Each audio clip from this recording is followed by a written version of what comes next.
ঢাকায় সিনেমার নায়িকা অপু বিশ্বাসও নারী সংসদ সদস্য হতে আগ্রহী, আর তাতেই চটেছেন অভিনেতা সোহেল রানা। তিনি নায়ক হলেও দীর্ঘদিন ধরে রাজনীতির সঙ্গে যুক্ত। সোহেল রানা বলেন, অপু সে কোথায় রাজনীতি শিখেছে আমার জানা নেই, আদৌ সে রাজনীতি বোঝে কিনা তাও আমার জানা নেই। তাহলে সে রাজনীতিতে কেন আসছে? কিসের লোভ? এটা কি এতটা সস্তা? আমি কি নির্বাক? তিনি আরো বলেন, অপুকে যদি পার্লামেন্ট বানানটা ইংরেজিতে লিখতে বলা হয়, আমার মনে হয় না সে পারবে।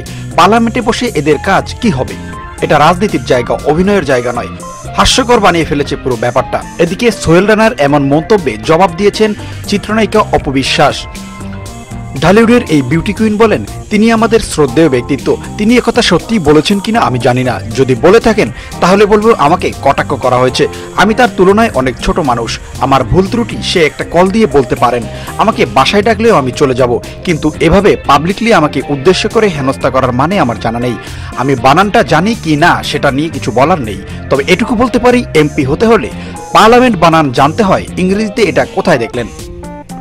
সংবিধানে এমন কোনো নিয়ম নেই যে রাজনীতিতে আসতে হলে ইংরেজিতে পার্লামেন্ট বানান শিখে আসতে হবে। একজন স্বাধীন দেশের নাগরিক হিসেবে সবার অধিকার রয়েছে রাজনীতিতে অংশগ্রহণ করার। দল সুযোগ দেবে কিনা সেটা পরের ব্যাপার। আমি আমার মতো যতটুকু পারি জনগণের কাছে যাওয়ার চেষ্টা করব। তো বন্ধুরা, অপু বিশ্বাসকে নিয়ে সোহেল রানার এমন মন্তব্যকে আপনি কিভাবে দেখছেন? জানিয়ে ফেলুন আপনার মতামত নিচের কমেন্টে।